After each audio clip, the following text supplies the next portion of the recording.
The Gamers, Kyla's Rescue, written and narrated by C. Taylor, edited to meet YouTube guidelines. To purchase the unedited book, please click the link in the description. Chapter 16. From Cade and Kyla's perspective. Kyla stood on steady legs, feeling like she could breathe for the first time in her life. Cade moved behind her, his arms enclosing her. She leaned back into him. You need to tell her or I will. I honored your request not to show her yet, but if you are ever upset again, I will not be restrained, Cade warned, not softening the fierceness he felt. Kyla nodded her head against his chest. For the first time, I feel I can and not lose her. I will never be able to thank you enough for this. He leaned his head lower, close to her ear. Just never leave me. That's all I need. Kyla's arm raised, her hand stroking the back of his neck. I can do that, she breathed right before turning in his arms. He cupped her chin, guided her lips to his. She melted into him like she did every time they kissed. His arms flexed around her, protective, possessive. He needed her again, need stronger than anything he'd ever felt and could barely control. His arm tightened around her waist, lifting her feet off the ground and gathered her legs in his other arm. His need to protect her warred with his need to be with her now. He moved off the bridge, knew his way to his quarters with his eyes closed as he learned the first time he'd finally met her in the flesh. In that moment, he knew it wasn't just her mind his body screamed for, edited for content. She had screamed in anguish, an anguish he understood and felt, but couldn't go to her at that moment. A moment that had physically cost him, a debt he needed to correct now. Vaguely, he heard voices coming toward them in the hall. It was his voice, the whiny voice that irritated him the moment he'd heard it a few minutes ago. He'd thought he'd taught him a lesson, but then he heard, "Oh, dude, do you realize you're kissing a newling from Maliak? Stink and filth like that does not wash off." Cade's fist shot out so fast he didn't even react. It connected with Ryland's jaw, slammed the other side of his face into the wall next to him, and he crumpled to the ground. Janicki groaned angrily at Cade and bent down to Rylan. Cade looked at her in warning. Teach him that respect is earned here. No one is born with it. If he ever talks about Kyla like that again, it will be the last thing he ever says. I'd like to be in on that, Kyla whispered in his ear. My girl. The phrase surged in his mind, and his arm still holding her flexed in agreement. He felt her smile against his neck just before it latched on, teeth grazing against his pulse there. He rethought his decision not to cause the idiot permanent harm for delaying his journey. Janicki glared back at him. Just take your bit. This time Kyla moved, foot shot out, clipping Janicki across the side of the face, knocking her back. Her head raised from Cade's neck, another debt Janicki would pay for. There are many ways someone can earn respect, and I know all the really vicious ones, she warned. You stoop. His eyes locked onto Janicki's, and she wisely stopped talking. She swallowed hard before nodding. I'll tell him. Cade tightened his arms around Kyla again and gathered her legs. No other interruption would be tolerated. He turned her head back into his neck, his body already pounding, speeding his movement to his room. Once sealed inside, she pulled at his clothes. He ripped hers off. Edited for content. Then the beast she awakened in him quieted slightly, enough for him to fulfill his promise to Sky. A promise that would potentially solve the last blocks to being able to implement their plan in full. She relaxed against him, her hand still exploring him, igniting his need as always. He carried her to his bed, kissed her deeply, and pulled the covers to her. Stay here. I need to send the signal to the factions. I'll go with you. He smiled down at her. You can't, love. Those were your only clothes. You'll have to stay here until I can get you new ones, and I have to warn you the supply lines are very edited, very edited, very slow, edited. Her hands clasped his neck, pulling him into an urgent kiss. Edited. He wanted to take his time for round two, but it would have to wait for round three. Edited for content. Hours later, Kate ordered a tablet to be brought to him, realizing he would be unable to leave Kyla. Even if he hadn't recognized that Jenicky and Rylan were now risks to her, he physically couldn't be anywhere he couldn't see her. When he told her of this, her agreement to it awakened his beast that seemed to match hers. From his bed, he sent the signal Sky had requested. He followed it with another on a frequency he knew the consortium couldn't track. Sky had wanted Niobe to recover from years of attacks and rebuild. His and Kyla's plans needed funding that couldn't be traced.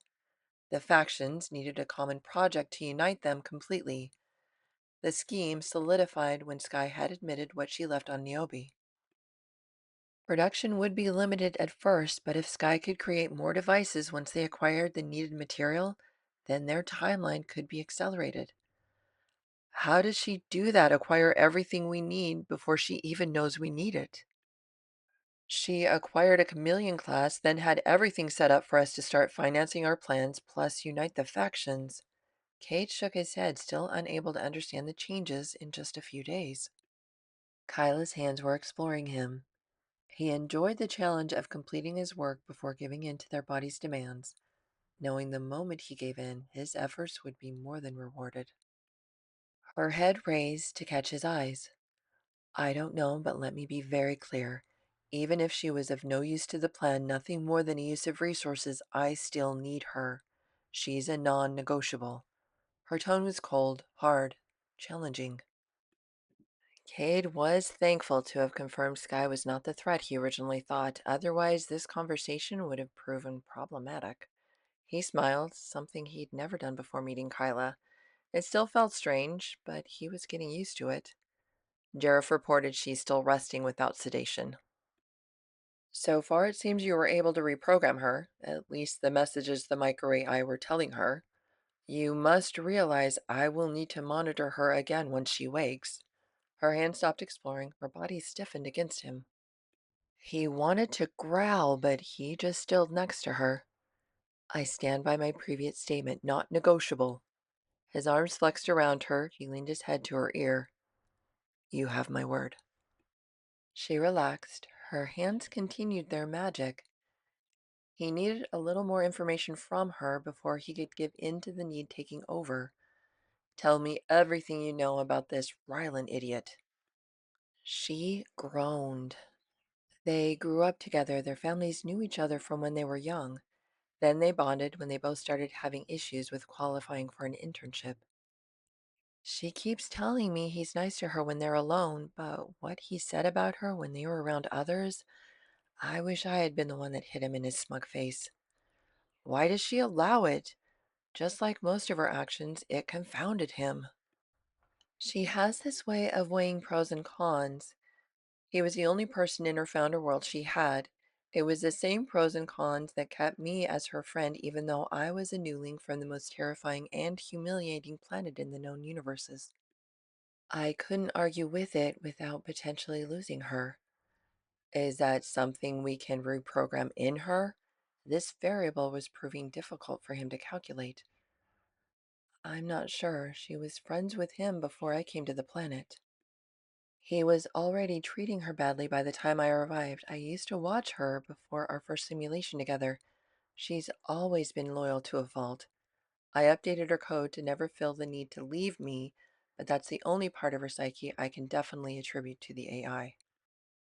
I don't think I can change her loyalty, but even if I could, I worry I could risk losing her. He felt the tension in her every time she mentioned losing Sky. Kate had started to understand why from everything he'd learned about the complex girl. He had been uncomfortable extending his protection to include her until recently. Now he recognized he was feeling a protectiveness toward her nearly as strong as he felt toward Kyla and Jareth. Then I guess I'm lucky she's proven to be such an asset. If that proves to not be the case when she wakes, she's already provided invaluable assets and strategies. She pushed away from him, looking him directly in his eyes again. She's my friend, my only friend. That's more valuable to me than any asset or strategy she's given us or will ever give us. Other than you now, she's the only person I can't be without. I just want to make sure you understand. Everything inside Cade froze. No one had ever dared talk to him the way she did, the way she always talked to him. His hand cupped her face, knowing he would never be able to stand a moment without her either. I understand every word. From Sky's perspective, Sky woke, feeling the confusion from sleeping deep, but not the fog she felt when being sedated. She smiled. Jareth had kept his promise. It was dark in the medical suite, she noticed. Her body flexed awkwardly. Muscles tightened in sets all through her body. It confused her, but felt really good at the same time. The urge to stretch her muscles surged from the bottoms of her feet to the top of her head and kept washing over her in waves. After several minutes of this new experience, she turned over, saw Jareth watching her from next to her. Sky jerked. "What are you doing here?" she blurted. He smiled. Her stomach fluttered. "Where do you think you are?" he asked gently. "The med. Ecole." "Sweet," she answered while looking around and realizing she was not in the medical suite. "My quarters," Jareth corrected. Sky sat up, looking around the room. In the dark, she couldn't make out details, but noticed a few items that confirmed her impression that either he or his family were very well off in the known universes outside Suenia. "I'm sorry, did I somehow mess up and come here instead of the medical suite?" In her new world, where nothing made sense, this was especially confusing. He chuckled, a sound that made chills run down her back. "No, you'd been sleeping for a very long time. I wanted to keep an eye on you, but I was getting tired." Sky nodded her head like she understood. She didn't. "That means Kyla's alone in there. I need to go." She moved to leave his room and rushed to the medical suite. Jareth caught her arm and held it. "She's been staying with Cade since he arrived. She is fine and safe." Sky stopped moving out of the bed, still nodding, even though she was even more confused. "Then there was an available healing berth you could have used." He let go of her arm and hugged his pillow. "I knew I'd be more comfortable here and thought you might also." That made sense. She noticed the bed. It wasn't lumpy like the medical purse. She laid back down, facing him, and analyzed how comfortable her body felt against it, moved around a little, and settled in. It did feel pretty good as her bed back on Suenia. "It is nice. That was thoughtful. Thank you." He was just watching her, a smile on his face. "More comfortable, right?" Sky felt herself smile as she watched him back. "Yes, very. How long did I sleep this time?" "Nearly a full day. I gave you a little more Militrex. Your scans are looking much better," he let her know. "I can tell. I usually can't sleep for very long or deeply, or I wake up in a lot of pain. I'm not hurting now, but my body did this weird stretching thing when I woke up." "I don't know what it was or what it means." His smile grew larger, his dimple showing, but it still made her stomach flutter. "It means you're healing better than I thought." She relaxed, the feeling still foreign, but she liked it. "So it's a good thing?" Jareth nodded. "Oh, good, because it felt wonderful." He chuckled again, the sound warm and comforting. She watched him, his eyes lazy, his bare upper body exposed with the covers only up to his mid-back. She was right, he was well muscled, solid. That coupled with his intellect and physical agility, he was definitely an excellent breeder. She wanted to stay, watch him longer, but she didn't know how. She didn't understand what would be acceptable behavior in this circumstance and what would make him never want to see her or be seen with her again. She stretched again, mind racing for something she understood how to do that wouldn't make the new people in her life hate her or be embarrassed by her. "I should check on the materials from Niobe, make sure they're drying correctly." Yes, that she could do.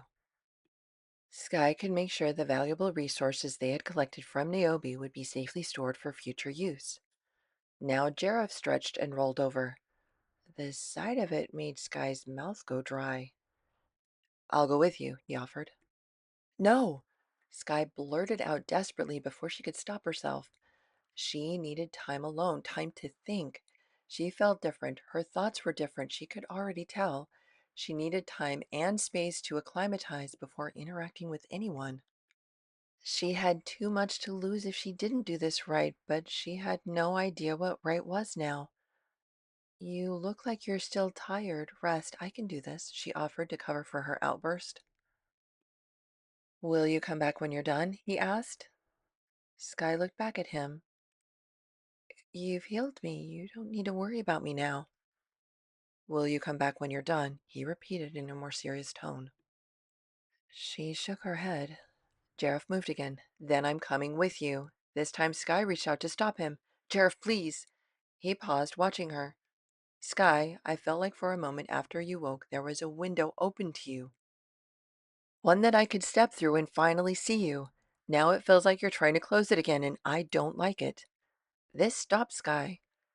As he spoke, she understood what he was saying, could feel the truth in his words, could feel herself doing exactly what he described. It even made her understand something about herself, something she had never understood before his words. Could she tell him? Did she even have the words to explain? She took a breath, decided to give it a try, then she could analyze the results. There are things that I do that I've learned are not acceptable in a social setting. I've worked really hard to make sure I only do them when I'm alone, she started. Such as? His question was gentle, and he wasn't pulling away or repulsed. Yet. She continued. When I don't know what to do, or get really scared or overwhelmed by noise or commotion, or what I call chaos, she pulled her legs in and hugged them. Could she really admit to what her body does? They've been called toddler tantrums or infantile responses, which as an adult is humiliating. It's like my mind and body short circuits. I can't control it once it starts, and the only way I can stop it is to get somewhere alone, quiet and dark, usually huddled like this with my hands over my ears and wait for it to pass. After it's done, I have to deal with the aftermath, and I hate it. His hand took one of hers, his eyes kind but watching her closely. Not understanding why, her hand intertwined with his. The still unfamiliar calm washed over her like it did every time he touched her. Safe. The word popped into her head again, and it felt just as amazing as she imagined. She took a calming breath and continued. I used to know what would trigger them. I carefully avoided situations that would cause it, or if I felt them coming, would control it until I could get somewhere alone for it to pass. Since Kyla did whatever she did, everything feels different. I don't know how I'll react to anything anymore. Rylan has seen you do them, hasn't he? Sky remembered him walking in on them when she was huddled on the ground. His words, is she being dramatic again, hadn't been the worst he'd called her. He's seen them more than anyone. He'd usually just ignore them unless he had a really bad day with his simulations. Then he'd get his friends to overwhelm me and trigger one. They can be pretty mean, but he said it would help him feel better. From Jareth's perspective, Rylan needed to learn some respect, and if his experience with founders on Sweeney were any indication, it wouldn't be hard. Except for Sky, he'd never met one that was mentally resilient or physically robust. They may all be elite level bosses in the games, but in real life, they were lower than grunts.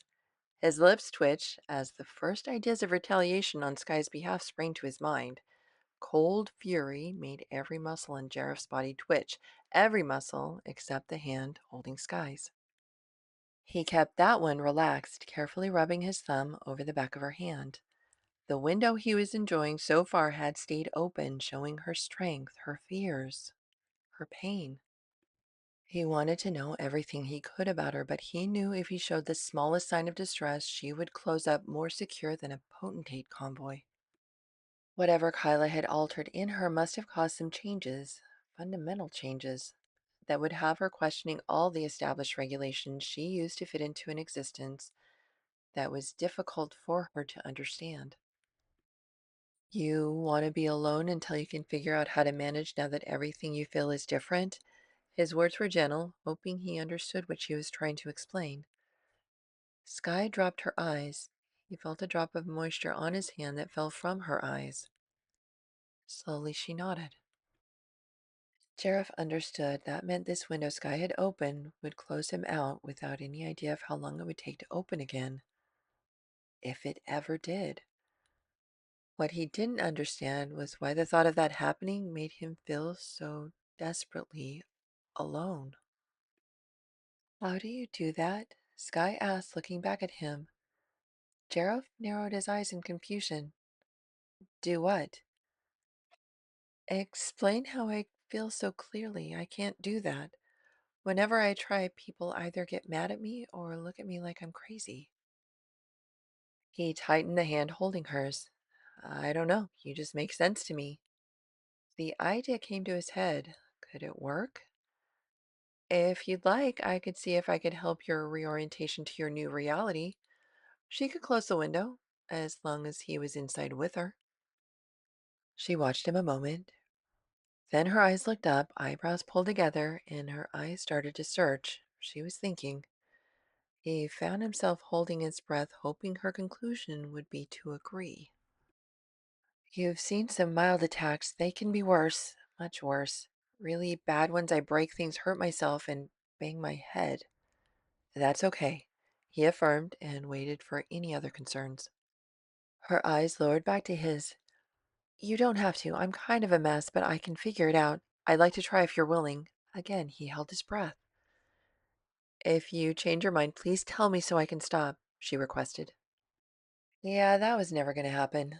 Okay, he agreed, literally for her peace of mind only. If she let him in, he was never leaving.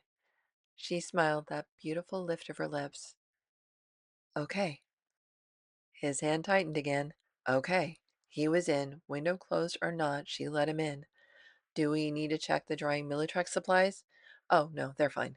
I just needed a reason to leave, but I don't have to anymore. I'm actually still really tired. The thrill he felt made no sense, but he didn't care. The hand holding hers lifted and looped around her, turning her and pulling her close against him. In that case, we should get back to sleep. She giggled. He felt the vibration through her back that was pressed against his chest. He felt her relax and soon heard her deep, regular breathing. He could breathe again, felt calmer than he had in years, since before his world had been blown apart. The devastation that followed taught him quickly never to trust, to use or be used, to only show what they want to see, to only say what they want to hear, that he was alone and needed to learn how to survive. Cade was the same, an uneasy alliance was established, resources combined. But before that, there had been love, his family around him. He had felt safe, protected, secure. She reminded him of how that felt, was feeling it again right now. He had felt the edges of it from the moment his eyes locked with hers that first time. Then, just a few moments ago, she opened a window. That damn window, and it all flooded him. Warmth, comfort, support. He didn't feel alone. He didn't know what any of it meant or how long it would last. He just wanted to hold on to it for as long as he could. He let himself relax against her. His body shimmered, wanting more, but he knew this was not the time. Not only did she need time to get her bearings, he had no experience with physical interactions lasting longer than one night. This was different. He needed this, being with her, to be different. He took some deep breaths, calmed his body, and let the comfort he felt every time he touched her wash over him and drifted into a peaceful sleep.